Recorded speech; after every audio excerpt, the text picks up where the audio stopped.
Matrix. देखते हैं कैसे निकालते हैं रैंक। तो ये बहुत इंपॉर्टेंट है टॉपिक, आगे आपका यूज़ होगा सॉल्यूशन ऑफ लीनियर इक्वेशंस में। ओके, तो ध्यान से देखिएगा ये रैंक कैसे होती है, क्या होती है। तो मैंने सबसे पहले क्या लिखा है sir, rank can be found out for any matrix. ठीक है, तो किसी भी मैट्रिक्स का हम रैंक निकाल सकते हैं, चाहे वो 2/3 हो, 2/9 हो, कैसे भी मैट्रिक्स हो, जरूरी नहीं है कि स्क्वायर मैट्रिक्स हो। ठीक है, तो किसी भी मैट्रिक्स का हम रैंक निकाल सकते हैं, पहला पॉइंट याद रखना आपको। फिर क्या है सर, रैंक क्या होती है, देखिए rank is how many of the rows are unique. एक मैट्रिक्स में कितनी मेरी रोज जो है वो यूनिक आ रही हैं। क्या मतलब यूनिक का, that is not made up of other rows. ठीक है, तो उसका मतलब मैं बताता हूँ। और एक और चीज़ लिखा है ना, सेम फॉर कॉलम्स। ठीक है, कॉलम्स का देखें या रो का देखें, एक ही बात है।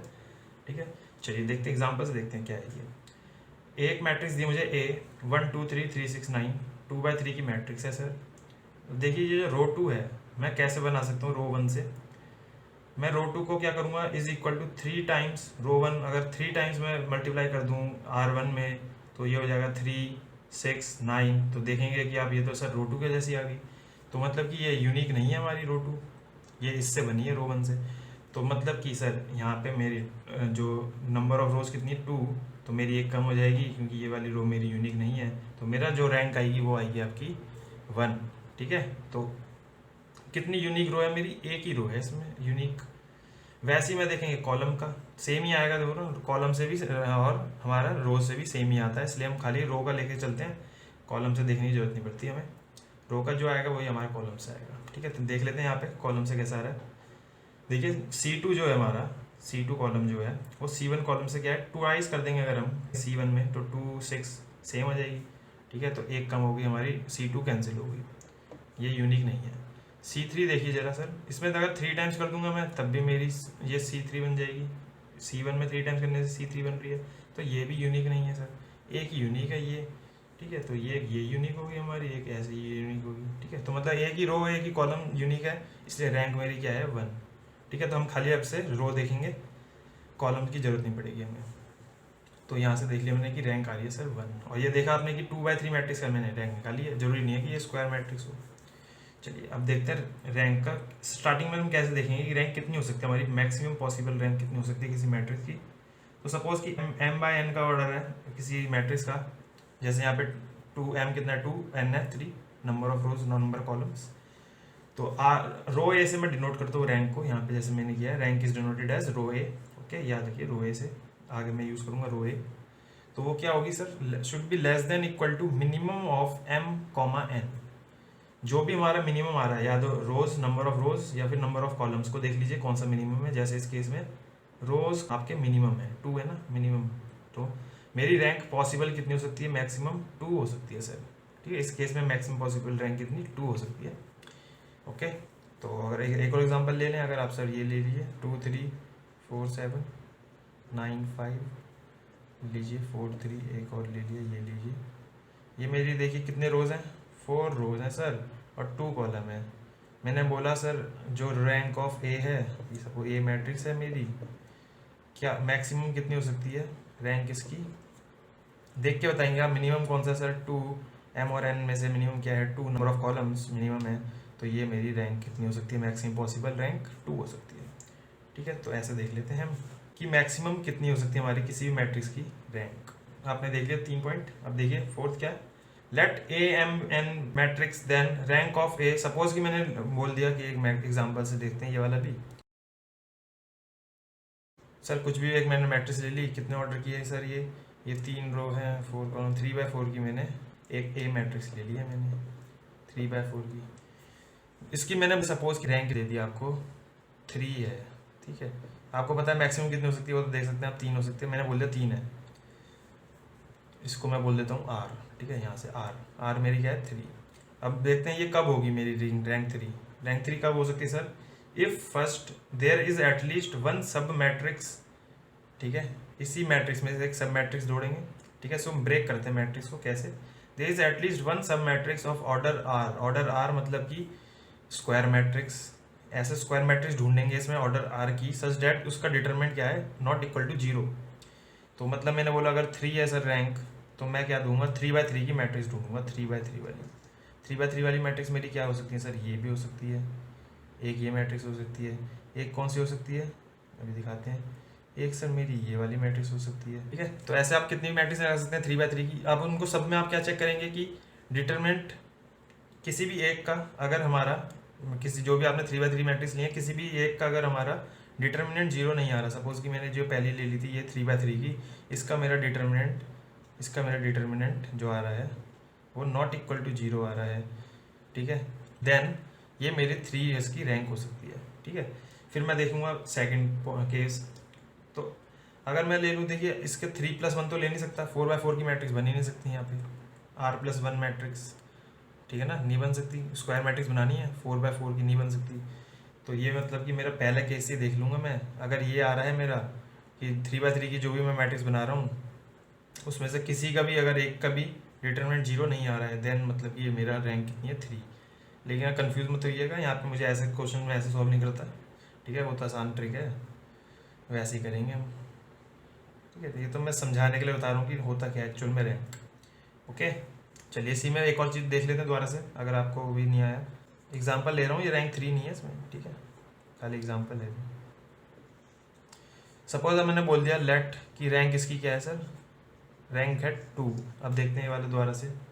तो पहला देखेंगे, देयर इज एटलीस्ट वन सब मैट्रिक्स ऑफ ऑर्डर 2x2 के, एक ऐसी मैट्रिक्स आनी चाहिए। सपोज मैंने पहली ये मैट्रिक्स ले ली, मैं ऐसे ही देखूंगा दूसरा 2x2, ऐसे ही ये वाला 2x2, ये वाला 2x2, ये वाला 2x2, ये वाला 2x2, कितने भी 2x2 जो भी बनाऊंगा, किसी भी एक में मुझे मिल गया कि डिटर्मिनेंट मेरा जो आ रहा है सर, डिटर्मिनेंट जो भी आ रहा है इन 2x2 मैट्रिक्स का, अगर वो नॉट इक्वल टू जीरो आ रहा है किसी भी एक का, तो मतलब कि ये रैंक मेरी 2 है। ओके, तो ये मेरा एक्चुअल मीनिंग होता है रैंक का। ऐसे देखते हैं हम सब मैट्रिक्स में ब्रेक करके।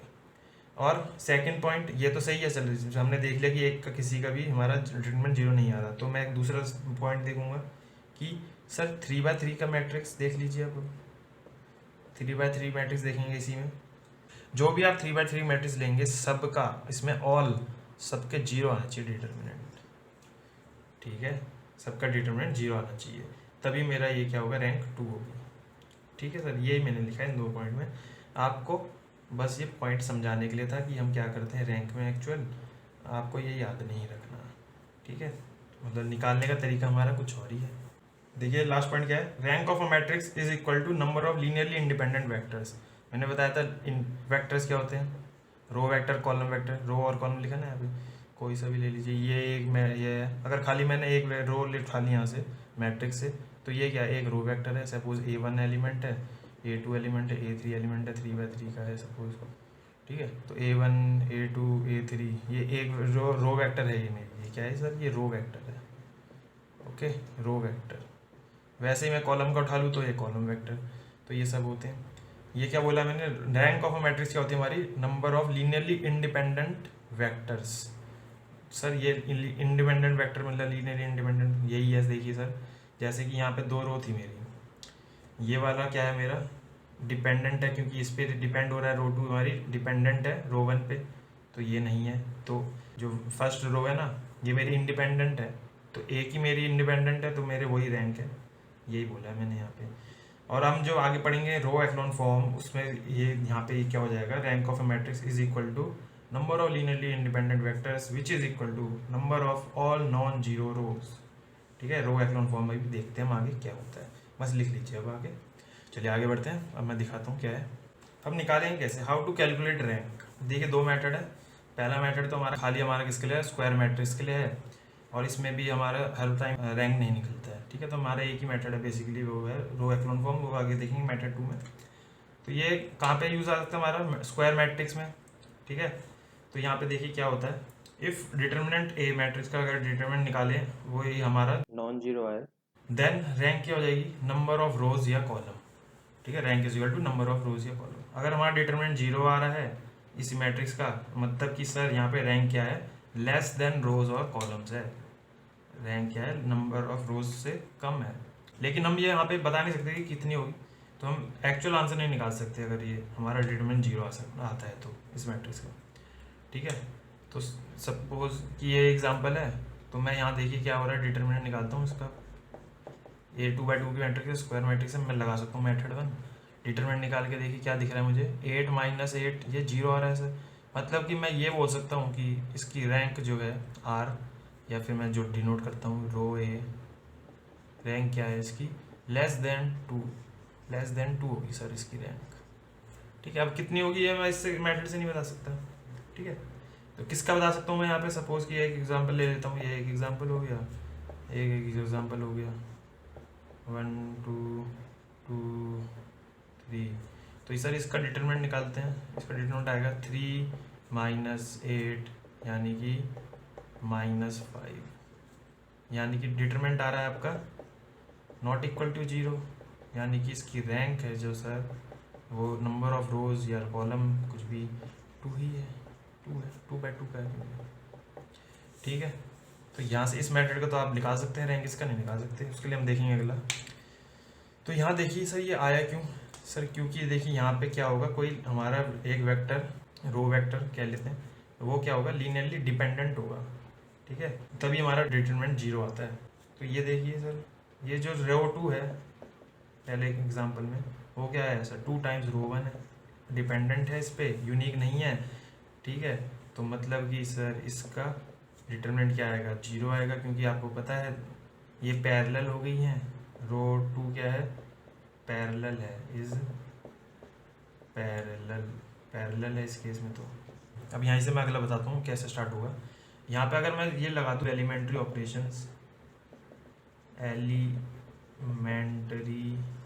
ऑपरेशन लगा दूँ सर इसमें, इसी एग्जांपल में क्या लगा दूंगा मैं, elementary operation row 2 tends to row 2 -4 times of row 1, ये लगा दूंगा मैं अगर, तो मेरी मैट्रिक्स क्या बन जाएगी, यहाँ से ए क्या बन जाएगी, देखिए 1 4 यही रहेगी, ये क्या हो जाएगी 4 -4 ऑफ दिस 0, ये क्या हो जाएगी 0। मतलब कि सर एक मेरी क्या आ रही है, रो 0 वाली रो आ रही है। मैंने आपको एक पॉइंट लिखवाया था लास्ट कि रैंक क्या होती है मेरी, is equal to number of non zero row, number of all non zero rows, ये वाली मेरी कितनी है, एक ही है number of row non zero row, तो मेरा क्या होगा रैंक 1।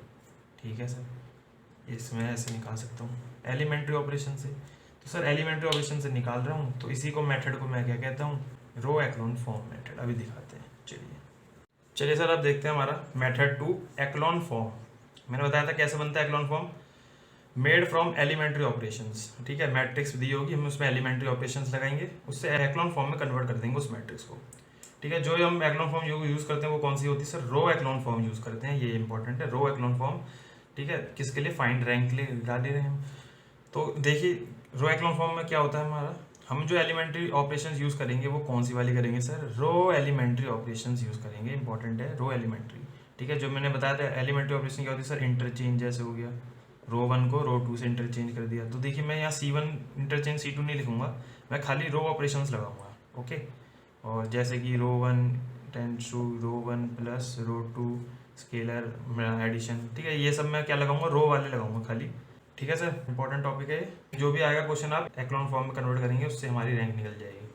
डिटरमिनेंट वाला हमारे सबके लिए वैलिड नहीं है, सेकंड पॉइंट वही लिखा है देखिए। और रेक्टेंगुलर मैट्रिक्स, रेक्टेंगुलर मतलब क्या होता है सर, कोई सा भी ऑर्डर हो किसी मैट्रिक्स का, जैसे 2/3 4/5, कैसा भी हो, 4/4 भी हो, स्क्वायर मैट्रिक्स भी हो। ठीक है, तो ये रेक्टेंगुलर किस में कन्वर्ट हो गया, स्क्वायर मैट्रिक्स में। ठीक है, तो ये वाला मेथड मेरा किसी के भी लिए अप्लाई है, सबके लिए अप्लाई हो सकता है, रो एक्लोन फॉर्म वाला। तो क्या लिखा देखिए सेकंड पॉइंट, रेक्टेंगुलर मैट्रिक्स दी हमें, is in a row echelon form, कब होगी वो रो एक्लोन फॉर्म में कन्वर्ट, जब वो 3 प्रॉपर्टी ये वाली हमारी फॉलो करेगा। ओके सर, क्या क्या है वो 3 प्रॉपर्टी देखिए, 0 rows if any is at the bottom of the matrix. क्या बोल रहा है सर, ये एग्जाम्पल से देखते हैं। सपोज मैंने एग्जाम्पल एक मैट्रिक्स दी आपको 1 0 1 2 3 4 0 0 0। सर ये देखिए 0 रोज इफ एनी, 0 रोज मतलब कि सारे एलिमेंट किसी रो के अगर वो 0 हैं, सारे 0 हैं, तो ये मेरा क्या है 0 रो, वो क्या है मैट्रिक्स के बॉटम में है, 3rd रो है। ठीक है, लास्ट में, लास्ट रो होनी चाहिए वो हमेशा। ठीक है, जो भी हमारी 0 रो है वो लास्ट में होनी चाहिए, बॉटम में होनी चाहिए। ठीक है सर, तो हमारा ये वैलिड है, लेकिन जरूरी नहीं है कि ये भी हमारा एक्लोन फॉर्म में बन गया है, क्योंकि हमें देखना पड़ेगा 2 और पॉइंट। ठीक है, तो ये वहाँ पे वैलिड नहीं होगा, इसलिए एक्लोन फॉर्म में नहीं है, अभी नहीं है एक्लोन फॉर्म में। पहला तो कंडीशन फॉलो कर रहा है सर, ये सही है हमारा कि ये जीरो रो जो है वो बॉटम में है, ठीक है। तो पहली हमारे सेटिस्फाई हो गया। सेकंड क्या कह रहा है, each leading entry of a row is in a column to the right of the leading entry of the row above it. Leading entry क्या होता है सर, देखिए लीडिंग एंट्री कुछ नहीं है सर, ये देखिए ये क्या है, हमारी लीडिंग एंट्री है, क्योंकि ये क्या है, पहला ही हमारा क्या बन रहा है, ये नॉन जीरो एलिमेंट बन रहा है, ठीक है। तो किसी भी रो का पहला नॉन जीरो एलिमेंट वो हमारा क्या होता है, लीडिंग एंट्री होती है किसी उस रो की। तो एग्जांपल एक और लेता हूँ मैं, 1 2 3 0 7 1 0 0 1। सर ये देखिए अब इस क्वेश्चन में, अब इसमें देखिएगा सेकंड वाला पॉइंट क्या कह रहा है, ये कह रहा है कि सर ये जो है ना हमारा सेकंड वाला जो लीडिंग एंट्री है सेकंड रो की जो है वो क्या होनी चाहिए, जो उसके ऊपर वाली लीडिंग एंट्री है उसका जो कॉलम है उसके राइट में होनी चाहिए। मतलब कि ये वाला लीडिंग एंट्री इसके नीचे नहीं होनी चाहिए, जैसे कि यहाँ पे है फर्स्ट रो का तो लीडिंग एंट्री ये है 1, सेकंड रो का लीडिंग एंट्री क्या है ये तो सर इसी के नीचे आ गया, तो ये हमारा एक्लोन फॉर्म नहीं है। अभी कन्वर्ट करना पड़ेगा एलिमेंट्री ऑपरेशन लगा के इसे, क्योंकि ये अभी एक्लोन फॉर्म में कन्वर्ट नहीं हुआ है वाला मैट्रिक्स, ठीक है सर। तो ये वाला देखते हैं, ये क्या है सर, हमारा लीडिंग एंट्री है या एलिमेंट कुछ भी कह लीजिए, लीडिंग एंट्री एलिमेंट। तो पहले लीडिंग एंट्री जो हमारी उसके नीचे हमारा क्या है, देखिए सर कोई भी हमारा दूसरा लीडिंग एंट्री नहीं आ रही है, जो उसके राइट में आनी चाहिए हमेशा। ये जरूर यहाँ पे ऐसा भी हो सकता था, देख लीजिए सर 0 0 और ये 0, अगर ये हो जाता तो इस सेकंड वाले का लीडिंग एंट्री कहाँ है, यहाँ पे है, ये भी हमारे क्या है राइट ही है, तो ये भी हमारा एक्लोन फॉर्म है। जो पहले वाला दिखाया था मैंने सर ये भी हमारा एक्लोन फॉर्म है, ठीक है, ये भी मेरा एक्लोन फॉर्म है अभी, मतलब इन दो कंडीशन से। लास्ट वाला क्या है, all entries of a column below a leading entry are zeros.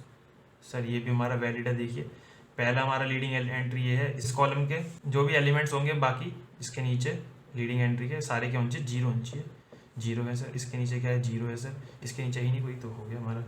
तो ये हमारा क्या है सर, ये रो एक्लोन फॉर्म में कन्वर्ट हो चुका है। अब मैं क्या देखता हूँ लास्ट में, रो एक्लोन फॉर्म करने के बाद थर्ड ये वाला पॉइंट देखिए, मैं इसकी जैसे सपोज ए मैट्रिक्स है, इसका मैं रैंक बता दूंगा कि रैंक ऑफ ए क्या है।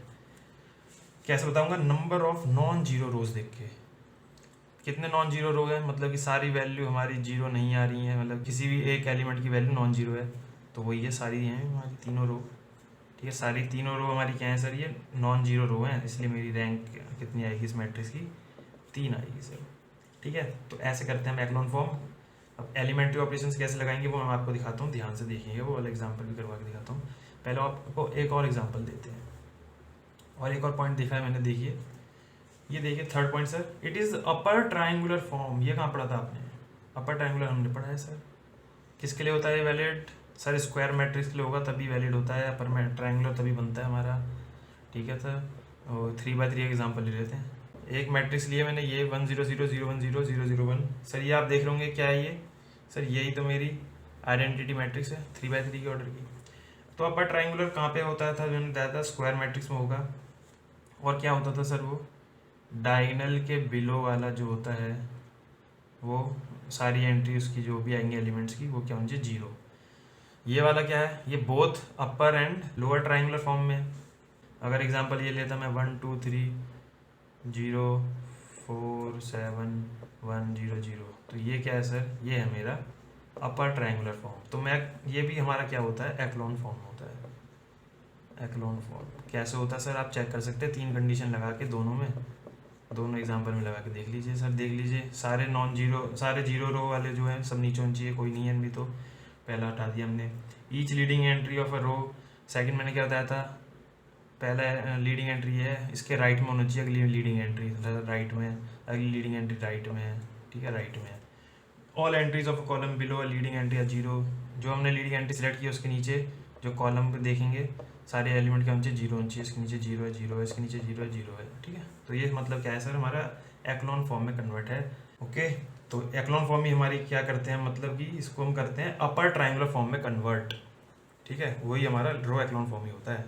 चलिए अब देखते हैं हम एग्जाम्पल से। चलिए देखिए एग्जाम्पल 1 मैंने बना दिया, ये क्वेश्चन आ रखा है मेरे ख्याल से 2003 में आया, देख लीजिएगा। ए मैट्रिक्स दिए में इसका रैंक निकालना है सर, क्या है, ये हमारी 3/4 की मैट्रिक्स है, इसका मुझे रैंक निकालना है सर। कैसे निकालेंगे सर, एक्लोन फॉर्म में कन्वर्ट करेंगे, रो एक्लोन फॉर्म में, वहाँ से हम रैंक निकाल लेंगे। तो देखिए स्टार्ट कैसे करेंगे हम, एलिमेंट्री ऑपरेशंस लगाना है मुझे पता है। पहले तो आप देखेंगे कि रैंक इसकी कितनी हो सकती है, maximum rank of A maximum कितनी हो सकती है सर, मैक्सिमम, या फिर ऐसे लिख दूँ मैं, लेस देन इक्वल टू कितनी हो सकती है, मिनिमम ऑफ 3,4 क्या होगा सर, मिनिमम क्या है 3, तो इस 3 या 3 से कम होगी मेरी रैंक, मुझे इतना पता है। अब कितनी होगी वो देखते हैं रो एक्लोन फॉर्म में कन्वर्ट करके। तो मैंने क्या कहा सर, अब मुझको ये करना है कि ये लास्ट वाले रो को मैं जीरो कर सकूँ, मुझे ऐसा ट्राई करना है, ठीक है। उसके लिए मैं क्या करूँगा, दो जो मैंने आपको 3 पॉइंट लिखवाए थे उसमें से देखिए क्या, जो जीरो वाली रो आएगी उसको नीचे रखना है वो तो पता है। सेकंड मैंने क्या लिखवाया था देखिए, पहले आप सिलेक्ट करिए फर्स्ट रो में आपका लीडिंग एंट्री कौन सी है, लीडिंग एंट्री 4 है। मैंने उसके बताया था आपको कि सर उसके नीचे थर्ड पॉइंट क्या था, उसके नीचे वाला सर एलिमेंट जो भी होंगे जीरो होने चाहिए। मतलब कि सर मुझे देखिए क्या करना है कि इसमें इसको और इसको जीरो करना है, ठीक है। इन दो एलिमेंट्स को मुझे जीरो करना है, तो वो मैं कैसे करूँगा, और मुझे लगाना है खाली रो ऑपरेशन, वो भी याद रखिएगा रो ऑपरेशन लगाएंगे। तो मैं एक साथ दो लगा सकता हूँ, देखिए कैसे, R2 tends to R2 -3 times of R3, तो मेरा देखिए ये लगा दूँ मैं एक, और एक लगा देता हूँ मैं इसी में, ठीक है। तो आप ये ऐसा मत करिएगा कि पहले आप एक R2 लगाएं फिर मैट्रिक्स बनाएं फिर R3 लगाएं, इससे आपका टाइम ज़्यादा लगेगा। डायरेक्ट आप दोनों रो ऑपरेशन लगा दीजिए जो आपको दिख रही है, हमें ये दोनों जैसे जीरो करना है तो मैं एक साथ लगा दिया इसका रो ऑपरेशन। तो R2 equal to R2 -3 R3 ये कर दूंगा मैं इसको जीरो करने के लिए, और इसको जीरो करने के लिए क्या करेंगे देखिए, R3 में मैं 2 से मल्टीप्लाई कर दूँ सर, 2R3 4 हो जाएगा, माइनस ऑफ R1 कर दूँ, तो ये मेरा देखिए क्या हो जाएगा, इससे मेरा कन्वर्ट क्या बनेगी मैट्रिक्स, देखते हैं। दो एलिमेंट ऑपरेशन लगाने के बाद पहली रो तो ऐसी लगेगी, उसमें कुछ हमने चेंज नहीं किया, 2 1 3 उसमें ऑपरेशन नहीं लगाया। सेकंड दोनों चेंज होगी, तो देखिए पहले R2 वाली क्या हो रही है, R2 tends to R2 -3 R3, ये क्या हो जाएगा 3 टाइम्स जीरो, इसको तो जीरो किया हमने, 3 - 3 ये भी जीरो, 4 - 0 4, 7 - 3 4। थर्ड रो में देखते हैं अब हमने क्या लगाया, 2R3 -R1, 2 2 ज़ा 4 -4 0, 2 -2 0, 2 × 0 0 -1 -1, 2 -3 ये हो गया सर -1, तो ये बनेगा मेरा मैट्रिक्स। अब मैं क्या करूँगा देखिए सर, लीडिंग एंट्री ये है, इसके नीचे जीरो हो गया, अब इसके राइट में हमारी लीडिंग एंट्री आनी चाहिए, हमारी लीडिंग एंट्री सेकंड रो में यहाँ आई है सर, राइट में सही है सेकंड पॉइंट। थर्ड पॉइंट क्या बोला था मैंने, इसके नीचे वाला भी जीरो होना चाहिए सर, तो मतलब कि मुझे अब इसको जीरो करना है, ठीक है, इसको जीरो करना है, तो मैं अब इसको ब्लैक से लिख देता हूँ, ठीक है, ब्लैक वाले को मेरे को जीरो करना था, ठीक है, ऐसा मतलब समझेंगे आप। तो इसको जीरो करना है तो कैसे करेंगे, R3 टेंड्स टू, इसको 4 टाइम्स कर दूंगा, फिर प्लस कर दूंगा R2 में, ठीक है सर। तो यहाँ से देखिए मुझे क्या मिल जाएगा, मेरी मैट्रिक्स क्या बन जाएगी, देखिए मैं क्या कर रहा हूँ, 4 टाइम जीरो करूँगा तो जीरो ही रहेगा, इससे जो ऊपर रहे तो जीरो, अगर जीरो जीरो ऊपर रहेंगे तो मेरा जो भी ऑपरेशन लगाऊंगा यहाँ पे जीरो ही रहेगा, पता ही है आपको। तो ये देखिए सेकंड क्या है यहाँ, क्या है -4 + 4 ये जीरो हो गया, -4 + 4 ये भी जीरो हो गया सर। तो देखिए यहाँ पे मेरी कितनी, ये क्या मेरा रो एक्लोन फॉर्म है, पहले वो चेक कर लीजिए सर, लीडिंग एंट्री नीचे जीरो, राइट में होना चाहिए लीडिंग एंट्री, अगला राइट में ही है, नीचे जीरो है, ठीक है सर, राइट में होना चाहिए, अगला है ही नहीं, और बॉटम में हमारा क्या है, जीरो रो हमारी बॉटम में है, तो ये मेरा क्या हो गया बॉटम में। तो बची कितनी सर रो मेरे पे, नॉन जीरो रोज कितनी है मेरे पे, non zero rows is equal to 2, therefore sir rank of A कितना आएगा 2, ठीक है। तो ऐसे करते हैं हम एक्लोन फॉर्म के क्वेश्चंस। चलिए एक और देखते हैं एग्जांपल, और अच्छे से समझ आएगा फिर। चलिए एग्जांपल 2 लिख दिया मैंने, ये भी आपका मेरे ख्याल से 2017 में आया, चेक कर लीजिए गेट में। इसमें क्या कह रहा है सर, ए मैट्रिक्स दिया, इसकी रैंक निकालनी है, 5/5 की मैट्रिक्स है मेरी, तो आपको पता है रैंक इसकी कितनी मैक्सिमम पॉसिबल कितनी है, 5 हो सकती है सर, ओके, मिनिमम ऑफ 5/5 5 ही है।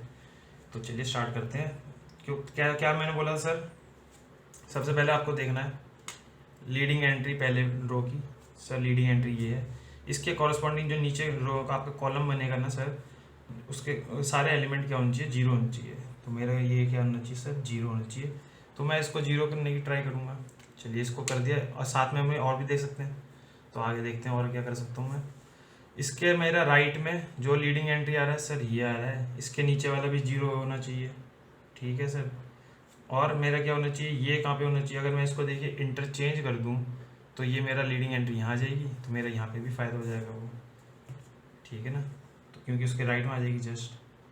तो देखिए मैं क्या क्या ऑपरेशन लगा रहा हूँ इसमें, R3 टेंड्स टू R, मतलब इंटरचेंज विद R2, R3 को R2 से इंटरचेंज कर दिया मैंने, और सेकंड के लगा रहा हूँ ऑपरेशन यहीं पे, R4 tends to R4 plus R1, तो यहाँ से क्या आएगा मेरे पे 1 0 0 0 0, इंटरचेंज कर दिया R2 को R3 से, तो ये वाली सेकंड वाली नीचे आ गई, ये वाली ऊपर आ गई थर्ड वाली।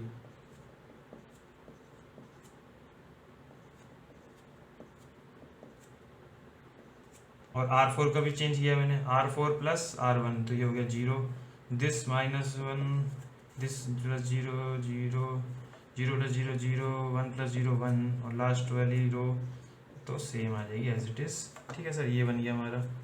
अब क्या करेंगे, अब देखिए वही सिलेक्ट करिए, ये सिलेक्ट किया, यहाँ पे हमने ये किया था, फिर मैंने इंटरचेंज कर दिया, यहाँ पे ये किया सर। इसके जस्ट राइट में हमारा एक और लीडिंग एंट्री आ रहा है, इसके नीचे वाला मेरा 0 होना चाहिए था सर, तो मैं क्या करूँगा, इसको 0 करूँगा, ठीक है, इसको कर दूंगा। तो अब इसके जस्ट राइट में देखिए सर यहाँ पे भी है, तो ये वाला पहले से सेटिस्फाई है। इसके नीचे गए हमारा ये वाला आ रहा है, तो मैं क्या कर सकता था, इसको इंटरचेंज, ठीक है, या फिर मैं इसको क्या कर दूंगा, ये वाले को 0 कर दूंगा, ठीक है, ये भी कर सकता था, मैं इसको 0 कर दूंगा। तो मैं देखिए यहाँ पे इसको अगर 0 कर दूंगा तो ये मेरा ऑटोमेटिकली जस्ट राइट वाला एलिमेंट आ जाएगा, ठीक है ना सर। चलिए देखते हैं कैसे करेंगे, मैं क्या लिख रहा हूँ देखिए, R4 tends to R4 plus R2, और R5 वाले को tends to R5 plus R3, ठीक है सर। इससे क्या आएगा मेरा, इससे जो मेरी मैट्रिक्स आएगी वो बना देता हूँ। 3 तो स्टार्टिंग की सेम आएगी, देखिए रो 4 plus row 2 0, -1 plus 1 0 0, -1 0 plus 0 0 0, R5 0 plus this R3 0 plus 0 0 plus 1 will be 1 0 and -1, ये मेरी मैट्रिक्स बनेगी। अब देखिए इसमें मैं क्या लगाऊंगा सर, लीडिंग एंड नीचे सारे 0, नीचे सारे 0, थर्ड रो की लीडिंग एंट्री ये, इसके नीचे सर ये क्या हो रहा है यहाँ पे, तो ये दोनों 0 करने पड़ेंगे, तो ये 0 करते हैं दोनों, ओके। तो इनको कैसे करेंगे, R4 tends to R4 plus R3 कर दूंगा, तो ये 0 हो जाएगा वाला। देखिए इन दोनों को अगर ऐड करूँगा तो यहाँ चेंज नहीं आएगा मेरा, R4 की ये वाली दो वैल्यू में 0 ही रहेंगी, तो वही मुझे करना है कि 0 ही रखना है इन दोनों को। तो ऊपर ऐसा लूँगा कि जहाँ पे दोनों एलिमेंट मेरे 0 ही हों ऑलरेडी, ठीक है, इनसे मैं ऐड करवाऊँगा। जब भी आप क्वेश्चन सॉल्व करेंगे ना तो आपको खुद ही आइडिया लगेगा कि मैं क्यों कर रहा हूँ। R5 tends to R5 minus R3 कर देता हूँ, -1 0 हो जाएगा। यहाँ पे भी देखिए दोनों वैल्यू चेंज नहीं होगी, 0 0 ही रहेगी। तो इससे मेरा क्या बनेगा, A। सर ये मेरी मैट्रिक्स बन गई है।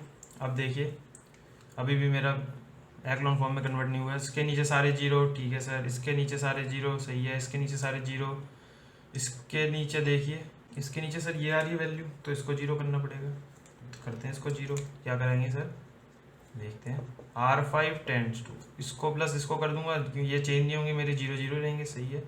तो R5 प्लस R4 कर देंगे सर।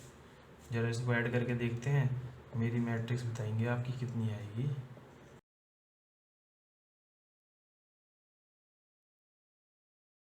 मैट्रिक्स ये बन रही है। तो अब देखिए इसमें नंबर ऑफ नॉन जीरो रोज क्या क्या आ रही है हमारी, तो लास्ट वाला ये हमारा क्या है, रो 0 वाली रो आ रही है, तो मैंने आपका ये बता दिया कि लास्ट में होना चाहिए, तो ये मतलब कि रो एक्लॉन फॉर्म है, क्योंकि पहला कंडीशन फॉलो, इसके नीचे सारे 0 फॉलो, और ये हमारा सेकंड जो लीडिंग आ रही है अगला वो राइट में है, और इसके नीचे भी सारे 0, इसके नीचे सारे 0, इसके नीचे 0, तो ये तो ही नहीं, तो ये मेरा रो एक्लॉन फॉर्म है। अब मैं देखूंगा कि नंबर ऑफ नॉन जीरो रोज कितनी है। तो मेरी कितनी बची sir, number of non zero rose sir ये बची 4 नंबर नॉन जीरो रोज हैं।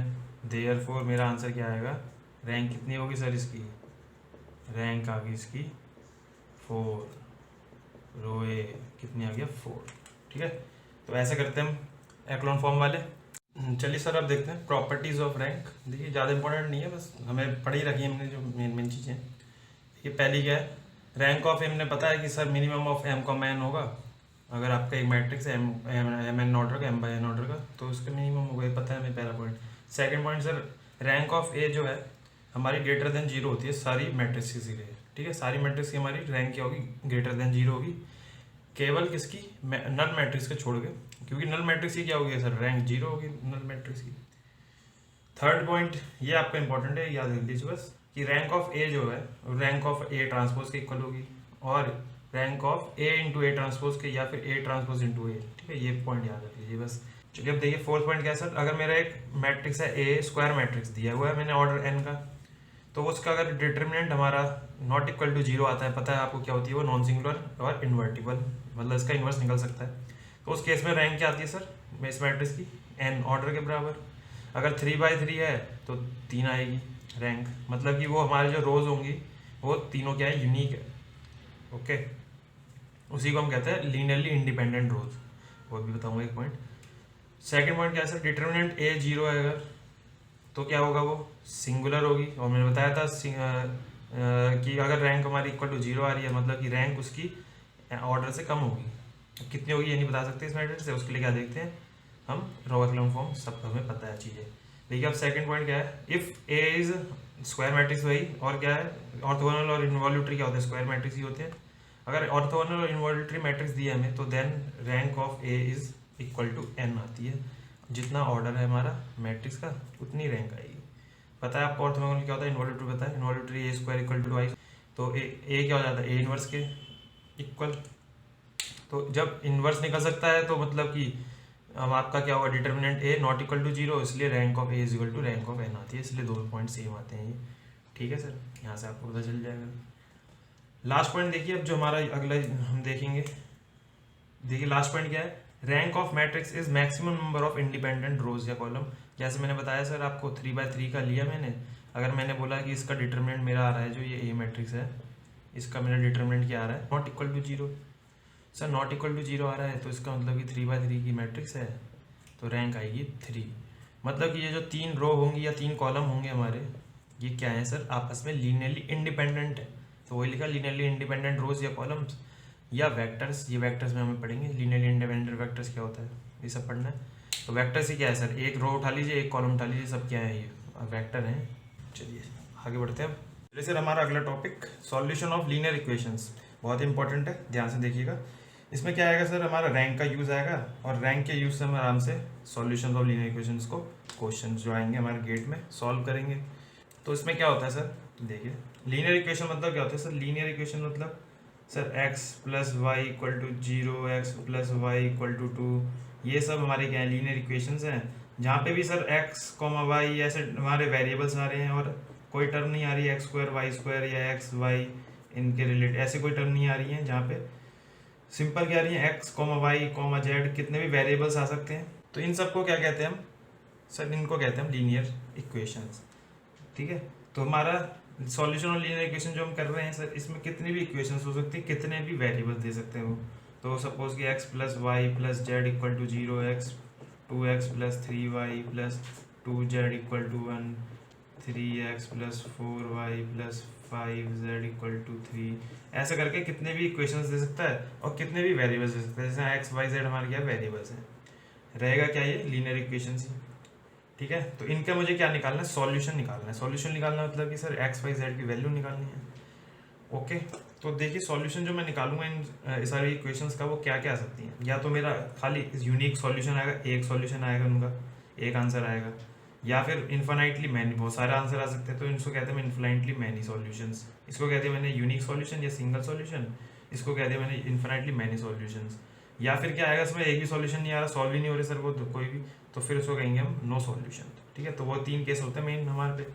तो देखिए मैंने बोला कि या तो आंसर आएगा या तो नहीं आएगा, बेसिकली तो यही होता है मैं बोलूँगा तो उसको कहते हैं हम कंसिस्टेंट या फिर इनकंसिस्टेंट। अगर आंसर आ रहा है तो उसको कहेंगे हम consistent if it has a solution.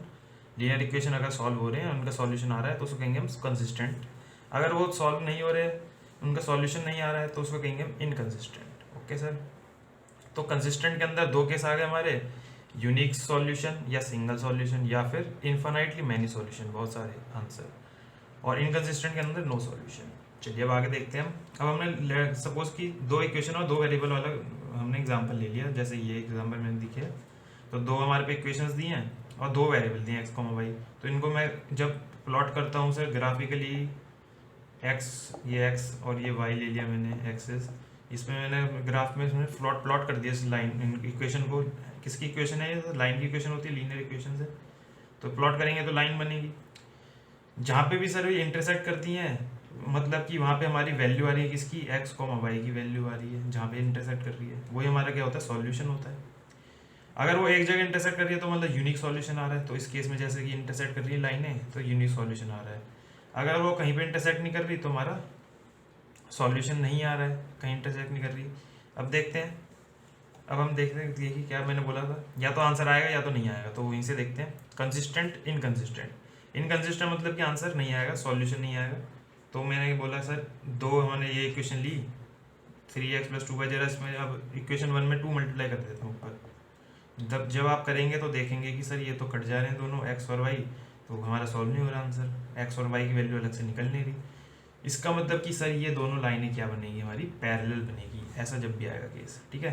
तो ये हमारा आ गया पैरेलल। इस केस में क्या है सर? स्लोप तो आपका आएगा दोनों लाइन का सेम, स्लोप आएगा सेम, बट जो यहाँ ये कट कर रही है ना एक्स और वाई एक्सिस को, वो क्या रहा है? अलग अलग जगह कट कर रही है। तो इंटरसेप्ट उसे कहते हैं। इंटरसेप्ट क्या आएगा सर? डिफरेंट, ठीक है। स्लोप सेम आ रहा है, इंटरसेप्ट डिफरेंट आ रहा है। इस केस में क्या है सर? कंसिस्टेंट, मतलब कि आंसर निकल रहा है। आंसर निकल रहा है तो या एक निकलेगा या तो बहुत सारे। एक कब निकलेगा? जब वो इंटरसेक्ट हो जाएगा एक पॉइंट पे। तो ये इक्वेशन को जरा सॉल्व करेंगे तो आपका आंसर आ सकता है। देख लीजिए, वाई वाई कट जाएगा, एक्स का आंसर आ जाएगा। फिर एक्स का इक्वेशन में डाल देंगे तो वाई आ जाएगा। तो यहाँ से मेरा क्या आया सर? ये एक यूनिक सॉल्यूशन आया। तो अब मैंने एक और पॉइंट लिखा सर, यहाँ पे भी जो लिखा था इंडिपेंडेंट। इसका मतलब क्या है? ये जो दोनों इक्वेशंस है मेरी, जो हमारी लीनियर इक्वेशंस है, ये क्या है सर?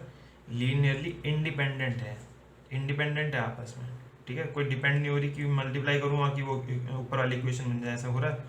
कहीं नहीं हो रहा है, क्योंकि इसमें भी मल्टीप्लाई कर रहा हूँ। सपोज इसमें भी मैंने 2 मल्टीप्लाई करा था जब, तो मेरी ये इक्वेशन थोड़ी बन रही थी, ये वाला पार्ट थोड़ी सेम आ रहा था, ठीक है। तो इसलिए मतलब कि ये क्या होती है? दोनों इक्वेशन हमारी लीनियरली इंडिपेंडेंट होती है, ये वाली भी, ये वाली भी, ठीक है। तो इस दोनों को इंडिपेंडेंट दिखाया मैंने।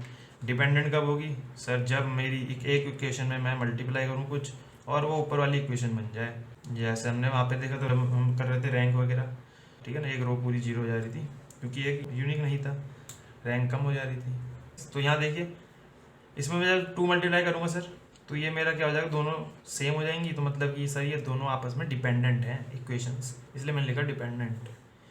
और जब आप इनके ग्राफ में प्लॉट करेंगे इस इक्वेशंस को, तो आपका बनेगी दोनों एक ही सेम लाइन पे लाई करेगी। तो मतलब कि यहाँ पे क्या है? स्लोप क्या है? सेम, स्लोप है हमारा सेम, इंटरसेप्ट भी हमारा सेम, एक ही जगह है ना, ठीक है। तो ये होता है हमारा इनकंसिस्टेंट, कंसिस्टेंट। और 3 जो हमारे केसेस आते हैं, बस इनका ही हमारा यूज़ आएगा। ऑप्शंस में ये दिए होंगे आपको, बहुत सारी इक्वेशंस दे देगा और पूछेगा इनके सॉल्यूशन बताइए क्या होंगे। No solution, unique solution, infinite many solution, ठीक है। तो ये सब चीज़ें दे देगा हमें। चलिए अब देखते हैं हम कि अगर से ये तो 2 इक्वेशन और 2 वेरिएबल थे, अगर हमारा 3 इक्वेशन 3 वेरिएबल ऐसे आ गए और ज़्यादा इक्वेशन ज़्यादा वेरिएबल्स, तो उनके केसेस में कैसे करेंगे? तो उसके लिए हम रैंक का इस्तेमाल करेंगे, रैंक मेथड देखेंगे और देखेंगे होमोजीनियस और नॉन होमोजीनियस क्या होता है, वो सब देखते हैं। चलिए आगे बढ़ते हैं। चलिए अब देखिए सर, हमारे जो सिस्टम ऑफ लीनियर इक्वेशंस होते हैं, जो में दिए होंगे इक्वेशंस, वो 2 टाइप से होती हैं। एक होते हैं non homogeneous system of equations और होमोजीनियस सिस्टम ऑफ इक्वेशंस। क्या होती है? देखिए मैंने लिखा है ax = b, ax = 0। a क्या है? ये लिखा है मैंने, x क्या है? ये लिखा है, b और o c, ये मैं बताता हूँ एग्जाम्पल के थ्रू, ठीक है। ऊपर देखते रहिए क्या क्या है। तो पहला अगर मैं ले रहा हूँ सर केस, कौन सा? नॉन होमोजीनियस का एग्जाम्पल ले रहा हूँ मैं। तो मैं अगर इक्वेशंस बनाऊँ आपके लिए तो देखिए क्या होंगी सर। ये मैंने एग्जाम्पल दे दिया, 3 इक्वेशन दी हैं और 3 वेरिएबल हैं, ओके, तो मैं क्या करूँगा, ये नॉन होमोजेनियस इक्वेशन है, क्यों है सर? क्योंकि मेरे सर राइट हैंड साइड में देखिए क्या इक्वल टुगेदर, ये क्या मेरी वैल्यूज़ आ रही हैं, ये वैल्यूज़ क्या आ रही हैं 0 2 3। तो जब भी आपकी एक नॉन जीरो वैल्यू आ रही हो, तीन इक्वेशन में एक नॉन जीरो वैल्यू आ रही है, यहाँ से दो आ रही है नॉन जीरो, तो मतलब ये हमारा क्या है, नॉन होमोजीनियस इक्वेशन है। तो ये क्या है मेरा, ये है मेरे नॉन होमोजीनियस, लिख लीजिएगा। और ये क्या है, मेरी होमोजीनियस इक्वेशन है। तो मैं इसको कैसे लिखता हूँ, A x equal to B form में लिखता हूँ, अभी बताता हूँ क्या क्या है। और इसको मैं लिखता हूँ A x equal to 0 form में, ठीक है। ए क्या है मेरी, ए मैट्रिक्स, सारी मैट्रिक्स है, A matrix, X matrix, B matrix, A matrix, X matrix और ओ मैट्रिक्स, ठीक है। तो ए मैट्रिक्स क्या है सर, ए मैट्रिक्स आएगी ये वाला, left hand side equal together जो आपके वेरिएबल्स होंगे उनका कॉफिशिएंट, वेरिएबल्स के कॉफिशिएंट का मैट्रिक्स है। तो मैं कैसे अरेंज करूंगा मैट्रिक्स में, देखिए सर कितने बाय कितने की बनेगी, जितने वेरिएबल है, कितने वेरिएबल है, 3 वेरिएबल है, तो आपके कॉलम बनेंगे 3, और क्या है सर 3 हमारी इक्वेशंस है, तो आपकी 3 बनेंगी रोज, ठीक है। कॉलम्स बन गए आपके जितने हमारे वेरिएबल्स हैं, और आपके रो बन गई जितनी इक्वेशंस हैं। तो ये मैंने लिख दिया 3x3 की मैट्रिक्स है। मल्टीप्लाई करेंगे सर, एक मुझे दी है एक्स मैट्रिक्स, एक्स मैट्रिक्स क्या बोला, is a column matrix whose element are called variables. तो वेरिएबल्स मेरे पे 3 ही है, एक्स वाई जेड, और जरा इसमें डालते हैं ए मैट्रिक्स बनाता हूँ मैं। देखिए क्या बोला है मैंने, कॉफिशिएंट मैट्रिक्स है, कॉफिशिएंट है वेरिएबल के कॉफिशिएंट बोला है, कॉफिशिएंट ऑफ वेरिएबल्स। इसका क्या है सर 1 1 0, जेड नहीं है, जेड का कॉफिशिएंट नहीं है, जेड ही नहीं है वेरिएबल इसमें, तो 0 आ गया। ये क्या है 1 1 1, ये क्या है सर 2 2 3 इज इक्वल टू, और क्या लिखूंगा, ये क्या है सर 3 इंटू 1 की है, तो मल्टीप्लाई हो सकता है क्योंकि ये सेम है। चलो ये सब आपको पता है। बी मैट्रिक्स होगी, बी मैट्रिक्स है सर राइट में जो हमारी वैल्यूज़ हैं 0 2 3 इसका कॉलम में, तो ऐसे अरेंज कर दिया मैंने। ये मेरा बन गया A x equal to B form, ठीक है। ऐसे मैं अभी होमोजीनियस इक्वेशन को अरेंज कर दूंगा मैट्रिक्स के फॉर्म में। आगे कैसे करूंगा वो मैं आपको बाद में दिखाऊंगा। होमोजीनियस में देखते हैं अब सर, होमोजीनियस में क्या है, यहाँ पे सारी राइट साइड में हमारी वैल्यूज होती हैं 0, ये सब क्या है 0। तो एक तो 0 मैट्रिक्स मुझे पता है, राइट साइड में कॉलम मैट्रिक्स होती है, 0 वाली मैट्रिक्स होती है सर, ऑल एलिमेंट्स क्या है सर में 0 है। एक मेरे होता है ए एक्स तो वही है सर ए, और एक्स तो पता ही है आपको वेरिएबल्स, तो एक्स वाई जेड, और ये बनेगी 3x3 की 1 1 1 2 3 1 3 1 2, ठीक है, ऐसे बन जाएगा। ये मेरा होमोजीनियस और नॉन होमोजीनियस। यहाँ पे एक और मैट्रिक्स दिख रही होगी सर, ये ऑगमेंटेड मैट्रिक्स भी है यहाँ पे, ऑगमेंटेड मैट्रिक्स। इसका कहाँ यूज़ आएगा, मैंने लिखा है खाली नॉन होमोजीनियस इक्वेशन में। कैसे यूज़ आता है तो देखिए सर, ये होता है हमारा सी मैट्रिक्स एक बनती है जो क्या होती है, ए और बी मैट्रिक्स को कंबाइन कर देते हैं जब, तो मतलब कि ये 3x3 की थी, और ये हमारा 3 रो 1 कॉलम 3 1 की 3y1 की थी। तो मैं क्या कर दूंगा, कंबाइन कर दूंगा, इन दोनों को मर्ज कर दूंगा, तो मेरी ये बन जाएगी सर 3/4 की मैट्रिक्स। लेकिन मैं ये ऐसे लिखूंगा डॉट डॉट डॉट करके, ठीक है। क्यों रखूँगा वो सब मैं आपको बताऊँगा अभी। ए डॉट डॉट बी, तो यहाँ पे अलग रख दिया मैंने ए वाले को 1 1 1 2 2 3, यहाँ रख देंगे इनको, ओके सर। ऑर्डर क्या है, ये 3/4 का ऑर्डर है इसका मैट्रिक्स का। चलिए, तो ये हमारी ऑगमेंटेड मैट्रिक्स होती है, मतलब कि ए और बी को मर्ज करके एक साथ लिख देना है। अब आगे क्या करते हैं वो मैं आगे दिखाता हूँ आपको, ठीक है। चलिए आगे बढ़ते हैं। चलिए सर, अब देखिए ये 2 पॉइंट आपको हमेशा याद रहने चाहिए, इसी से आपके क्वेश्चन सॉल्व होंगे। पहला मैंने लिख दिया यहाँ पे नॉन होमोजीनियस सिस्टम है ये, और ये होमोजीनियस सिस्टम। देखिए नॉन होमोजीनियस सिस्टम आपको बताया मैंने, A x equal to B form में हम रिप्रेजेंट करेंगे, ओके, मैट्रिक्स के फॉर्म में। उसको क्या करूँगा मैं सर, ये पॉइंट बहुत इंपॉर्टेंट है, रिड्यूस द ऑगमेंटेड मैट्रिक्स, मतलब कि सर वो जो मैंने लिखवाया था लास्ट में ऑगमेंटेड मैट्रिक्स, सी को हम ए और बी के टर्म में ऐसे लिखेंगे, ठीक है, एक मैट्रिक्स में कंबाइन करके। उसको मैं क्या, जो ऑगमेंटेड मैट्रिक्स जो बनेगी मेरी सी मैट्रिक्स को कहूँगा मैं, उसको मैं रिड्यूस करूँगा किस में सर, रो एक्लोन फॉर्म में, ओके। रो एक्लोन फॉर्म मतलब कि जब रैंक निकालते हैं।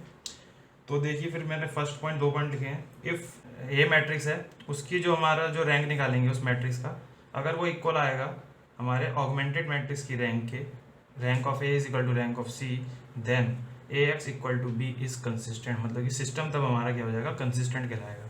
ओके, कंसिस्टेंट के लाएगा तो सर आपको पता है सॉल्यूशन आएंगे उसके, या तो एक आएगा या तो बहुत सारे। तो 2 केस और लिख दिए मैंने, देखिए इसके अंदर अगर रैंक ए और रैंक सी मेरी सेम आ रही है, ए मैट्रिक्स और सी मैट्रिक्स की, और वो किसके इक्वल आ रही है सर, रैंक हमारी जो नंबर आ रहा है रैंक का वो किसके इक्वल है, नंबर ऑफ वेरिएबल्स के, एक्स वाई जेड वाले जितने भी हैं। अगर तो एक्स और वाई है खाली तो 2 के इक्वल, अगर एक्स वाई जेड है तो 3, ठीक है। तो नंबर ऑफ वेरिएबल्स के इक्वल है, तो क्या होगा सर उसमें, मतलब उस केस में आएगा हमारे यूनिक सॉल्यूशन, ठीक है। तो सारे इक्वल टू आ रहे हैं तो यूनिक सॉल्यूशन है, ऐसे याद रखिए। अगर हमारा रैंक ऑफ ए और रैंक ऑफ सी इक्वल है लेकिन वो कम है, लेस है किससे सर, नंबर ऑफ वेरिएबल से, तो मेरा क्या आ जाएगा सर, वो आ जाएगा इनफाइनाइटली मैनी सॉल्यूशंस, ठीक है। सेकंड पॉइंट क्या लिखा है, अगर रैंक ऑफ ए और सी हमारी इक्वल नहीं आ रही है, मतलब कि सर ये क्या है, इनकंसिस्टेंट है, सॉल्यूशन नहीं आएगा मैट्रिक्स का, ठीक है। इस सिस्टम का आपका सॉल्यूशन नहीं आएगा, तो नो सॉल्यूशन। ये था हमारा नॉन होमोजीनियस सिस्टम, ऐसे करेंगे हम क्वेश्चंस को। चलिए अब देखते हैं होमोजीनियस सिस्टम, मतलब A x equal to 0, right hand side में आपकी सारी वैल्यूज क्या है, 0 0 है। कॉलम जो मैंने बनाया था वो मैट्रिक्स वो क्या है, 0 एलिमेंट है सारे। तो वो क्या होता है, हमेशा कंसिस्टेंट होता है सर, हमेशा कंसिस्टेंट होगा, मतलब कि उसकी एक वैल्यू होगी या फिर इन्फाइनाइटली बहुत सारे एक सॉल्यूशन होगा या फिर इन्फाइनाइटली सॉल्यूशन होंगे, ठीक है। कंसिस्टेंट क्यों होता है, क्योंकि सर हमेशा इसका एक आंसर क्या होता है, 0 1 इसका हमेशा आंसर होता है, ठीक है।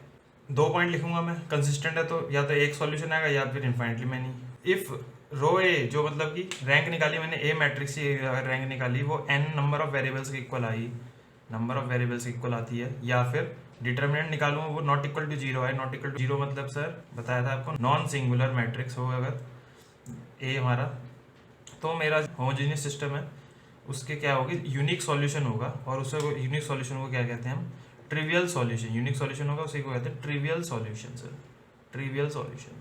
ट्रिवियल सॉल्यूशन ही क्या होता है सर, ट्रिवियल का मतलब होता है 0 सॉल्यूशन, मतलब एक आंसर क्या होगा, 0 होगा इसका, ठीक है। तो एक्स कॉमा वाई अगर दो वेरिएबल वाला है तो एक्स कॉमा वाई क्या होंगे, 0,0 होंगे, एक आंसर मेरा एक ही होगा इसमें, वही होगा मेरा ट्रिवियल सॉल्यूशन, ठीक है।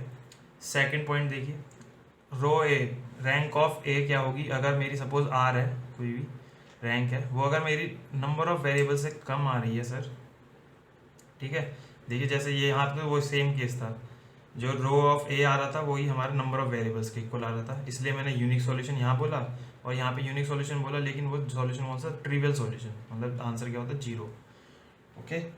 और सेकंड केस क्या सर, अगर रो ए हमारा लेस देन, रैंक जो आ रही है less than number of variables हो, तो इन्फाइनाइटली मैनी सॉल्यूशन होता है, यहाँ पे भी infinitely many non trivial solution, मतलब नॉन 0 सॉल्यूशन होंगे इन्फाइनाइटली मैनी, ठीक है। तो मैं इसको चाहे रैंक से करूं, अगर रैंक वाला मैटर कब लग जाएगा मेरा, हमेशा जब हमारा रेक्टेंगुलर मैट्रिक्स आए अलग अलग ऑर्डर का, ठीक है। तो उस कंडीशन में मैं रैंक वाला लगा दूंगा। अगर मेरा स्क्वायर वाला है, ठीक है, 3 मेरे अननोन है और 3 ही मेरी इक्वेशंस हैं, तो मैं डिटरमिनेंट वाला फॉर्मूला लगा दूंगा, उससे निकाल लूँगा, वो साइन रहेगी मेरी, ठीक है। क्योंकि मुझे 2 ही चीज़ें बतानी है, अगर डिटरमिनेंट 0 आ रहा है तो मेरा क्या होगा, वो इन्फाइनाइटली मैनी सॉल्यूशन, और अगर नॉट इक्वल टू 0 है तो सिंगल सॉल्यूशन आएगा सर। तो एक और पॉइंट लिखा है मैंने, A x equal to B is said to be non homogeneous system के लिए। पहला क्या है सर, अंडर डिटरमाइंड और ओवर डिटरमाइंड। अंडर डिटरमाइंड मतलब कब होता है, कि जब हमारी नंबर ऑफ इक्वेशंस कम हो नंबर ऑफ अननोन से, तो इस केस में क्या आएगा, या सॉल्यूशन नहीं आएगा या फिर बहुत सारे सॉल्यूशन आ सकते हैं। ओवर डिटरमाइंड में क्या होता है सर, नंबर ऑफ इक्वेशन ज़्यादा हैं लेकिन नंबर ऑफ अननोन से, तो इसमें सॉल्यूशन हो भी सकता है और सॉल्यूशन नहीं भी, ठीक है। सॉल्यूशन मे और मे नॉट एग्जिस्ट, ये ज़्यादा इंपॉर्टेंट नहीं है आपके लिए, तो ये था मेन, याद रखना। एक और पॉइंट लिखवाता हूँ, फिर आगे बढ़ते हैं हम वेक्टर्स में, ठीक है। फिर देखेंगे लीनियरली इंडिपेंडेंट और डिपेंडेंट वेक्टर्स क्या होते हैं। अब मैं जो एक पॉइंट लिखवा रहा हूँ वो लिखवा रहा हूँ लीनियरली इंडिपेंडेंट सॉल्यूशन, ठीक है। दोनों में अंतर है, वो देखते हैं क्या है। देखिए लास्ट पॉइंट मैंने इसका लिख दिया, होमोजीनियस के लिए क्या है, n माइनस आर मेरे क्या होंगे, लीनियरली इंडिपेंडेंट सॉल्यूशंस होंगे। इसमें केस में क्या हो रहा है, n minus r linearly independent solutions है, मतलब n क्या है मेरा, नंबर ऑफ वेरिएबल्स। मैंने बोला कि r मेरी कम आ रही है, ठीक है, तो रैंक कम आ रही है, तो n माइनस आर क्या होंगे, लीनियरली इंडिपेंडेंट सॉल्यूशन होंगे इस हमारे सिस्टम में, होमोजीनियस सिस्टम में, ठीक है। क्वेश्चंस देखते हैं इसके, प्रीवियस ईयर में आए हैं जो, ओके सर। चलिए आगे बढ़ते हैं। चलिए सर अब देखते हैं हमारा क्वेश्चन जो है 2014 में आ रखा है। क्या करना है इसमें, इसके हमें सॉल्यूशन निकालना है, बताना है कि ये एक यूनिक सॉल्यूशन आएगा या नो सॉल्यूशन या इन्फिनिट नंबर ऑफ सॉल्यूशन आएंगे, ये हमें बताना है। इनमें से एक ऑप्शन होगा सही। तो देखिए क्या है, ये हमारा नॉन होमोजेनियस सिस्टम है, इतना तो आपको पता है, क्योंकि यहाँ पे वैल्यूज आ रही हैं, वो देखते हैं अभी हम। पहले मैं लिखता हूँ कि नंबर ऑफ वेरिएबल्स बताइए सर कितने हैं, नंबर ऑफ वेरिएबल्स या फिर क्या कह लो सर अननोन्स। सर उसको मैं डिनोट करूँगा n से। नंबर ऑफ वेरिएबल्स कितने दिए हैं सर, एक्स वाई जेड हमारे वेरिएबल हैं इसमें, तो जेड भी है ना इसमें, तो 3 हो गए। ओके, और नंबर ऑफ इक्वेशंस कितनी है सर, नंबर ऑफ इक्वेशंस आप देखेंगे इसमें 4 है। तो आपको एक चीज़ दिखेगी यहाँ से कि नंबर ऑफ वेरिएबल्स कम है सर, नंबर ऑफ इक्वेशंस है। तो ये केस कौन सा होता है, देख लीजिए। मैंने आपको एक पॉइंट लिखवाया था, वहाँ क्या लिखवाया था, ओवर डिटरमाइंड केस। ठीक है, ये कब आते हैं, किस केस में आएंगे। देखिए ओवर डिटरमाइंड कब होता है, जब हमारा नंबर ऑफ इक्वेशन जो है ज़्यादा है नंबर ऑफ वेरिएबल्स के। नंबर ऑफ वेरिएबल 3 है, ये 4 है, ग्रेटर है नंबर ऑफ इक्वेशन। तो इस केस में हमारे, मैंने बताया था सॉल्यूशन में और मे नॉट एग्जिस्ट। इसका मतलब क्या होता है सर कि तीनों सॉल्यूशन हो सकते हैं हमारे। तो इसका यूनिक सॉल्यूशन भी हो सकता है। ठीक है, तीनों केस हो सकते हैं इस केस में, ओवर डिटरमाइंड केस में। एक और मैंने लिखवाया था अंडर डिटरमाइंड। इस केस में हमारे क्या होंगे, नंबर ऑफ वेरिएबल्स ज़्यादा होंगे सर नंबर ऑफ इक्वेशंस के। ठीक है, नंबर ऑफ वेरिएबल्स ज़्यादा है। तो इस केस में मैंने बताया था क्या आएगा इसमें, या तो सॉल्यूशन नहीं आएगा, नो सॉल्यूशन, या फिर इसमें इनफाइनाइट नंबर ऑफ सॉल्यूशन आएंगे। इसमें 2 केस आते हैं, यूनिक नहीं आता इस केस में। ठीक है, बस ये डिफरेंस है दोनों में। तो ये देख लिया हमने कि इस केस में हमारा क्या है, ये सर ये हमारा ओवर डिटरमाइंड है। इस केस में ये है ओवर डिटरमाइंड। ठीक है, तो तीनों आज से आ सकते हैं।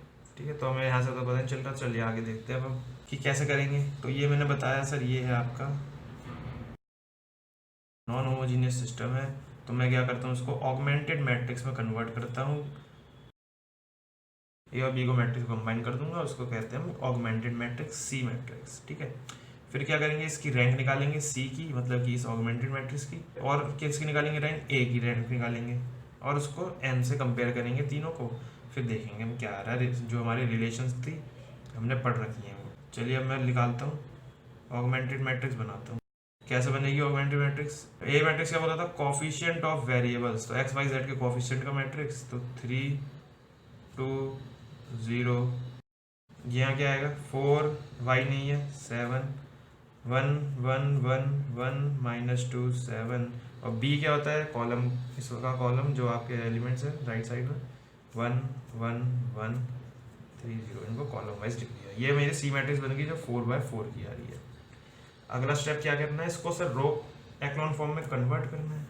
वो कैसे करते हैं, जो लीडिंग एंट्री है उसको मैंने मार्क किया, इसके नीचे वाले जो भी आपके एलिमेंट्स होंगे कॉलम में, ठीक है, C1 कॉलम में इसके नीचे जो भी एलिमेंट्स होंगे उनको मुझे 0 करना है, इनको 0 करना है। कैसे करेंगे, तो देखिए मेरे लिए आसानी क्या रहेगी, अगर मैं इसको पहले से ही छोटी से छोटी बना दूँ, क्योंकि मुझे अभी क्या करना पड़ेगा, इसको 3 टाइम्स, इसको 4 टाइम्स, तो यहाँ पे कैलकुलेशन बढ़ जाएगी। तो मैं इसको क्या कर सकता हूँ, इसको मैं अगर 1 में कन्वर्ट कर सकता हूँ, 1 या -1 किसी में भी, तो मेरे लिए आसानी रहती है क्वेश्चन सॉल्व करने में। ठीक है, तो हमें जो पहले टर्म है उसको छोटा से छोटा करना पड़ता है, जिससे कि आसानी रहेगी। तो क्या करूँ मैं, लीडिंग एंट्री को छोटा से छोटा करने के लिए मैं R1 - R2 कर देता हूँ। तो पहला मैं देखिए क्या लगा देता हूँ, डायरेक्ट भी यूज़ कर सकते हैं, इसको जरूरी नहीं है कि आपको करना ही है, लेकिन आसानी रहती है कैलकुलेशन के लिए। तो R1 - R2 कर देंगे सर, तो ये देखिए क्या आ जाएगा, -1 2 -0 2 0 -7 आ जाएगा। ये आ जाएगा आपका 1 - 1 0। इसको मुझे ऐसे ही रखना है, इसके नीचे जो भी ये लीडिंग एंट्री होगी मेरी, अब इसके नीचे वाले एलिमेंट 0 करने हैं, ये करना है मुझे। अब मैं क्या करूँगा, R2 tends to, row operation लगाऊंगा। कौन सी 2 रो लूँगा मैं, ये 2 रो लूँगा, R2 और R1, R3 और R1, R4 और R1, इनसे रिलेशन लगाऊंगा। ये मत करिएगा कि R2 और R3 का रिलेशन ले दिया, फिर एक साथ ही कर रहे हैं। जब आप एक साथ ही रो ऑपरेशन लगा रहे होते हैं, तो जो आपका हमारे को 0 करना है ना, ये वाली जैसे 3 रो, इनके 0 करना है एलिमेंट को, तो इनका आप यूज़ नहीं करेंगे दूसरे रो ऑपरेशन में। जैसे कि R2 टेंड्स टू, आपने लिख दिया सर R2 -4 R3, ठीक है। ये अगर खाली आप इतना लगा रहे हैं तब आप कर सकते हैं, बिल्कुल कर सकते हैं तब आप, लेकिन अब आप आपने आपने एक और लगा दिया, रो ऑपरेशन किया sir, R3 tends to 4R3, ठीक है, माइनस R2, ये भी लगा दिया सर। ये तो पहले आपने इन दोनों में रिलेशन लगाया तो पहले फिर आपका आंसर आता, फिर आप इसका उसमें ऑपरेशन लगाते, ये तो ऐसा होना चाहिए था, लेकिन आपने एक साथ लगा दिया तो ये आपका गलत हो जाएगा। तो आप किस रो का इस्तेमाल करेंगे जो हमारी चेंज नहीं होगी, ठीक है, जहाँ पे आपको रो ऑपरेशन नहीं लगाना, तो R1 में नहीं लगाना, R1 तो ऐसी रहेगी हमारी। तो मैं इसका किसका रिलेट करूँगा, देखिए R2 के, अब मैं क्या लगा रहा हूँ, row operation, R2 tends to R2 plus 4R1 से करूँगा सब, ठीक है।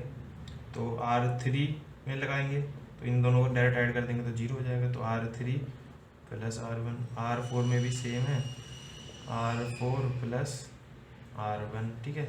इन तीन रो ऑपरेशन लगाने के बाद आपका क्या आएगा, मैट्रिक्स C मैट्रिक्स जो आएगी आपकी,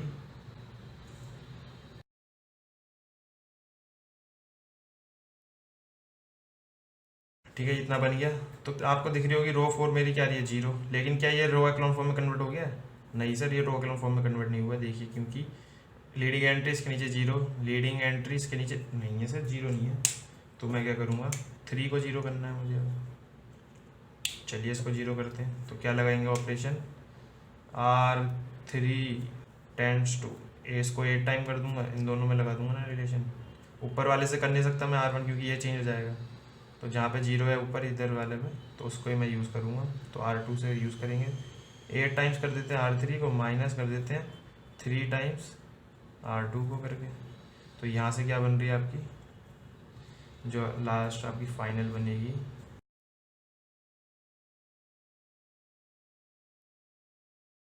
ठीक है। तो ये आपकी फाइनल बनेगी मैट्रिक्स। तो आप इसमें देखेंगे क्योंकि रो एक्लॉन फॉर्म में कन्वर्ट हो चुकी है, ये मेरी क्या है, रो एक्लॉन फॉर्म है। क्यों है सर, पहला हमने लीडिंग एलिमेंट सेलेक्ट किया, इसके नीचे सब 0, इसके राइट में ही अगला लीडिंग एलिमेंट, उसके नीचे भी सब 0, इसके राइट में ही अगला एलिमेंट, उसके नीचे 0, और बॉटम पे हमारी 0 रो है, बॉटम पे हमारी 0 रो है। तो मैं अब क्या करूँगा, रैंक कैसे निकालेंगे सी की, तो रैंक ऑफ सी मेरे पे कितना आया sir, number of non zero रोज वो कितनी होगी, 3 रो नॉन जीरो रो होंगी, तो ये आ गई 3 रैंक, ठीक है। इसकी आई है सी की रैंक आई है 3, ठीक है सर। चलिए अब मैं आगे निकालता हूँ, सॉल्व कैसे करेंगे हम यूनिक सॉल्यूशन वगैरह, इसको मिटा देते हैं। अब मुझे ए की रैंक निकालनी है, ए की मुझे अलग से मैट्रिक्स बना के सॉल्व करने की जरूरत नहीं होती है, क्योंकि मेरी देखिए सी मैट्रिक्स जो आ रही थी फाइनल सी मैट्रिक्स की आ रही थी, वो मैं दोबारा बना रहा हूँ आपके लिए। सर ये मेरे पे मैट्रिक्स आ रही थी सी, अब मुझे रैंक निकालनी है ए की। तो आप कहीं सोचे कि मुझे रैंक ए निकालने के लिए पूरे दोबारा से वो बनानी पड़ेगी मैट्रिक्स, वैसे करने की जरूरत नहीं होती है, क्योंकि डायरेक्ट देखिए यहाँ पे तो हम वही कर रहे हैं, रो एक्लॉन फॉर्म में कन्वर्ट कर रहे हैं, तो ये ऑटोमेटिकली ए भी हमारी रो एक्लॉन फॉर्म में कन्वर्ट हो गई है। देखिए क्यों, खाली ए को देखें अगर आप, तो ये है लीडिंग एलिमेंट्स के नीचे 0, राइट में है लीडिंग एंट्रीज के नीचे 0, राइट में है लीडिंग एंट्रीज के नीचे 0, तो ये ऑटोमेटिकली जो ये मैट्रिक्स ए है हमारी, ये क्या है, रो एक्लॉन फॉर्म में है, रो एक्लॉन फॉर्म। तो यहाँ पे इसका चेक कर लेंगे तो रैंक ऑफ ए आप पे ऑटोमेटिकली आ जाएगी, number of non zero check कर लीजिए, खाली ए मैट्रिक्स की, ए तो पूरा है ना, सॉरी ये है ना, ये मैट्रिक्स ये है हमारी, इसका आप number of non zero rows check कर लीजिए, ये से सर 0 रो है, बाकी 3 मेरी क्या है, नॉन जीरो रोज, तो ये भी मेरी आ गई रैंक ए का 3। तो रैंक ऑफ ए इक्वल आ रही है मेरी, रैंक ऑफ पहले सी लिख देते हैं, रैंक ऑफ सी मेरी किसके इक्वल आ रही है, रैंक ऑफ ए के, जो कि है नंबर ऑफ अननोन के इक्वल, जो कि है 3, ठीक है। तो ये कंडीशन आती है, तो आपको पता है क्या आंसर होता है मेरा इस कंडीशन में, यूनिक सॉल्यूशन, ठीक है। तो मेरा सेकंड सही हो जाएगा। चलिए सर अब देखिए क्वेश्चन में, तो ये सिस्टम मेरा है होमोजीनियस सिस्टम, ओके, क्योंकि ये ए एक्स इक्वल टू 0 फॉर्म में, ठीक है। अब मुझे इसमें क्वेश्चन में क्या निकालना है, इसको बताइए सर, ये सॉल्यूशन क्या होंगे, इसके नो सॉल्यूशन होगा या यूनिक सॉल्यूशन होगा, दे रखा है जो मतलब कि 0 0 0, तो ये क्या होता है, ट्रिवियल सॉल्यूशन बोला है यहाँ पे, ट्रिवियल सॉल्यूशन होगा, ठीक है। तो या तो एक भी सॉल्यूशन नहीं होगा, या फिर जो यूनिक सॉल्यूशन होगा वो क्या है, ट्रिवियल सॉल्यूशन, या फिर इन्फानाइट सॉल्यूशन पूछा है। ये बोला है कि नॉन जीरो यूनिक सॉल्यूशन। तो सर आपको दो चीज़ें पता हैं कि हमारा होमोजीनियस सिस्टम में ये ऑलवेज क्या होता है, कंसिस्टेंट होता है, कंसिस्टेंट है। मतलब कि सर आंसर तो हमेशा आएगा, तो ऑप्शन ए तो डायरेक्ट देख के हटा देंगे आप। ओके। और अगर यूनिक सॉल्यूशन आता है सर, तो वो हमारा क्या आता है, ट्रिवियल सॉल्यूशन ही आता है। तो ये वाला भी नहीं आता इस केस में, नॉन जीरो यूनिक सॉल्यूशन नहीं आएगा। आएगा तो इन दोनों में से एक आएगा। ठीक है, इन दोनों में से अब चेक करना है, हमें दो हमने ऑप्शन हटा दिए। ओके। होमोजेनियस इक्वेशन को ऐसे सॉल्व करते हैं, या तो सर पहला मेथड आप रैंक निकाल लीजिए, रैंक ऑफ ए मैट्रिक्स जो बनाएंगे, रैंक ऑफ ए क्या आनी चाहिए, अगर इक्वल टू एन आ रही है तो मतलब कि सर ऑप्शन हो जाएगा मेरा 2 करेक्ट, ट्रिवियल सॉल्यूशन। अगर मेरा रैंक ऑफ ए जो आ रहा है वो क्या आ रही है, रैंक लेस देन एन आ रही है, तो मेरा क्या आ जाएगा, ऑप्शन 3। डायरेक्ट ये करना है। लेकिन मैंने आपको एक और चीज़ बताई थी, इसकी जगह आप क्या कर लीजिए, इसकी जगह आप ऑप्शन अगर ऐसा निकालना है तो रैंक की जगह आप क्या कर लें, डायरेक्ट आसानी रहेगी, क्योंकि 3/3 मैट्रिक्स बनेगी। क्योंकि नंबर ऑफ, यहाँ लिख देता हूँ, नंबर ऑफ वेरिएबल्स या नोन्स कितने हैं मेरे पे,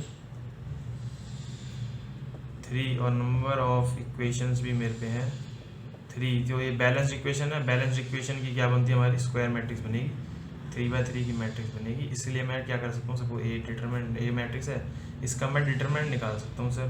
तो डिटरमिनेंट ए निकालूंगा, अगर वो नॉट इक्वल टू 0 आ रहा है, रैंक मतलब 3 आ जाएगी, एन ई जो है ये क्या है, 3 दिया हुआ है, तो डायरेक्ट मेरे यहाँ से आ जाएगा। और ये क्या है, अगर 0 आ रहा है तो मेरा ये आ जाएगा। ठीक है, तो डायरेक्ट हम डिटरमिनेंट निकाल लेंगे। ए मैट्रिक्स क्या होती है, कोफिशिएंट ऑफ दिस वेरिएबल्स 2 1 1 0 1 -1 1 1 0, 3/3 की मैट्रिक्स सॉल्व करिए, डिटरमिनेंट निकालना है। तो डिटरमिनेंट ये आपको पता है कैसे निकालते हैं, 2 × 1 इंटू 0 0 0 माइनस और -1 ये हो गया +1। ओके, इसमें आता है माइनस 0 0 0 और ये हो जाएगा फिर से +1, इसमें आता है +1 × 0 -1, तो ये हो जाएगा यहाँ पे 2 माइनस ये हो जाएगा 1 और ये भी -1, तो डिटरमिनेंट आ रहा है 0। तो आंसर कौन सा हो जाएगा आपका, option 3, infinite number of solution. Multiple solution कह लीजिए या इन्फानाइट सॉल्यूशन, एक ही चीज़ होती है, मल्टीपल सॉल्यूशन। ठीक है, तो इसका आंसर आ गया मल्टीपल सॉल्यूशन। तो ऐसे हम क्वेश्चन को सॉल्व करते हैं। ओके, आई होप आ गया होगा। देखते मैंने जैसे देखा मुझे होमोजीनियस, तो मैंने 2 ऑप्शन तो वैसे हटा दिए, इन दोनों में से आएगा मेरा। चलिए एक और मैं दिखाता हूँ एग्जांपल लास्ट, फिर आगे बढ़ेंगे। चलिए सर एग्जांपल 3 क्या दिया हमें, बहुत बढ़िया क्वेश्चन है। AX = B सिस्टम है, is an inconsistent system and A matrix जो है उसकी हमें ऑर्डर दिया है 3/4 का रियल मैट्रिक्स ऑर्डर है। देन हाईएस्ट पॉसिबल रैंक बताइए, ए की हाईएस्ट पॉसिबल रैंक कितनी हो सकती है। तो आपको देखते ही मैट्रिक्स को पहले आप तो बता सकते हैं कि ए की मेरी हाईएस्ट मैट्रिक्स कितनी हो सकती है। डायरेक्ट ए को देख के बताऊंगा, जो वो होगी नहीं, क्योंकि मैं तो पहले सिस्टम देखना पड़ेगा यहाँ पे। तो देखिए ए की पॉसिबल, अगर खाली मैं ए लेता तो उसकी पॉसिबल रैंक कितनी हो सकती थी, ए है हमारा 3/4 का, तो possible rank highest less than equal to कितनी हो सकती है, मिनिमम ऑफ 3,4 3। तो आप कहीं ऑप्शन को सी मत कर दीजिएगा, अभी आंसर निकला नहीं है, क्योंकि हमें तो देखना है सिस्टम में, AX = B सिस्टम में। तो मैं ये यहाँ से एक चीज़ बता सकता हूँ कि सर 4 तो नहीं हो सकती, 3 या 3 से कम होगी। तो चलिए अब देखिए, AX = B दिया है, ये क्या है, नॉन होमोजीनियस सिस्टम है, और बोला है कि ये इनकंसिस्टेंट है सर। नॉन होमोजीनियस सिस्टम भी आपका इनकंसिस्टेंट होगा, और वो कब होगा सर, आपको रिलेशन पता है, जब रैंक ऑफ सी क्या augmented matrix is not equal to rank of A, इस कंडीशन में आपका ये इनकंसिस्टेंट आएगा। ठीक है सिस्टम, तो ये हमें दिखाना है। तो सी मेरा मैट्रिक्स क्या होती है, सी होती है मेरी ए और बी को मर्ज करके बनाएंगे जो। तो देखिए सर, ए अगर मेरा मैट्रिक्स जो है वो है 3/4 का, और ये होती है मेरी कॉलम मैट्रिक्स, ये होती है कॉलम मैट्रिक्स। ठीक है। कॉलम मैट्रिक्स होगा तो इसका ऑर्डर कैसा होगा, मेरा ऑर्डर कैसा होता है इसका, m×1, कॉलम मैट्रिक्स है तो m×1 आएगा। तो मतलब कि m क्या हो जाएगा मेरा, जितना इसके रो होंगे एक ही उतना ही मेरा इसकी रो होगी, ठीक है, तभी तो मैं मर्ज कर पाऊँगा। तो मतलब कि सर ये मेरा क्या आ जाएगा, अगर ये 3/4 का है तो एक कॉलम और बढ़ गया, अभी तो 3 रो और 4 कॉलम थी, अब एक और कॉलम बढ़ गया, तो ये हो गया 3 और ×5 ऑर्डर का। सी का जो ऑर्डर है, सी का ऑर्डर आ गया मेरा 3,5। तो मेरा रैंक क्या आएगी, rank of C is minimum of 3,5, ये ऑर्डर आ गया, तो मेरा आ गया 3। मतलब कि अगर मेरा बोला है हाईएस्ट पॉसिबल रैंक ऑफ ए, तो मैं अगर सी का भी हाईएस्ट ले लूँ, तो सी अगर मैं ले लूँ रैंक ऑफ सी 3, तो मेरी सी से कम बोली है, कहाँ गया ये रैंक, क्योंकि इक्वल नहीं आ रही है। तो रैंक ऑफ सी हमारी अगर इक्वल नहीं है रैंक ऑफ ए के, और रैंक ऑफ सी है 3, तो उससे होगा कम, क्योंकि हाईएस्ट पॉसिबल पूछा है। तो सर आपका आ जाएगा 2 विल बी योर आंसर, ठीक है।